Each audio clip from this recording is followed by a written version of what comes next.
ท่านผู้ชมในมื้อนี้26มีนา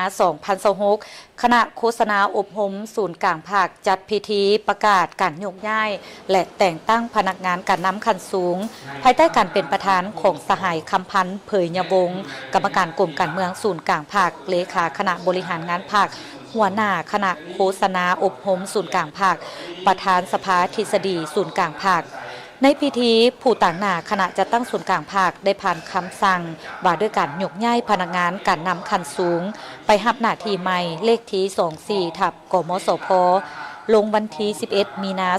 2026กรมการเมืองศูนย์กลางภาคออกคำสั่งยกย้ายสหายเหล่าป่าส่งณวงไซกรรมการศูนย์กลางภาคห้องเลขาคณะบริหารงานภาคห้องหัวหน้าคณะโฆษณาอบรมศูนย์กลางภาคไปรับหน้าที่ใหม่อยู่ศูนย์กลางแนวลาวสังชาติคำสั่งว่าด้วยการยกย้ายพนักงานการนำขั้นสูงไปรับหน้าที่ใหม่เลขที่07/คลสพลงวันที่24มีนา2026คณะเลขาธิการศูนย์กลางภาคออกคำสั่งยกย้ายสหายนางวิรวรรณพันธวงศ์กรรมการประจำภาคห้องหัวหน้าคณะโฆษณาอบรมศูนย์กลางภาคไปรับหน้าที่ใหม่อยู่สภาแห่งชาติมติตกลงว่าด้วยการแต่งตั้งห้องเลขาคณะบริหารงานศูนย์กลางภาคห้องหัวหน้าคณะโฆษณาอบรมศูนย์กลางภาคเลขที่34/กมสพลงวันที่11มีนา2026กรมการเมืองศูนย์กลางภาคตกลงแต่งตั้งสหายวันศรีกัวมั่ว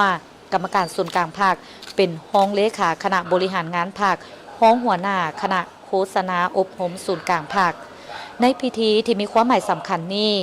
สหายคำพันธ์เผยยวงศ์ได้ให้เกียรติโอลมซึ่งได้แสดงความย่องยอสมเสยต่อผลงานในระยะที่ผ่านมาของบรรดาสหายที่ถูกยกย้ายไปรับหน้าที่ใหม่ซึ่งตลอดระยะที่ผ่านมา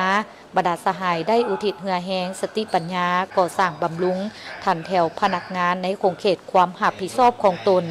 ซี่นำอย่างเข้มแข็งรอบด้านและญาติได้ผลสำเร็จหลายด้านในเวียกงานโฆษณาอบรมแต่ละระยะขอให้บรรดาสหายจงเพิ่มทวีความสามัคคีภายในสืบต่อตั้งหน้าในการปฏิบัติหน้าที่เวียกงานการเมืองที่การจะตั้งมอบหมายให้สำเร็จและในโอกาสเดียวกันนี้สหายคำพันธ์เผยยวงศ์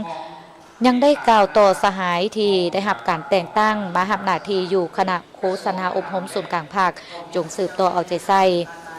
ในการปฏิบัติเวียกงานอย่างเป็นเจ้าการและหวังอย่างยิ่งว่าบรรดาสหายสมาชิกภาคพนักงานราชการทุกๆสหายจะสนับสนุนอำนวยความสะดวกและให้การร่วมมือในการเหตุเวียกงานที่ขันเทิงมอบหมายให้อย่างจบงาน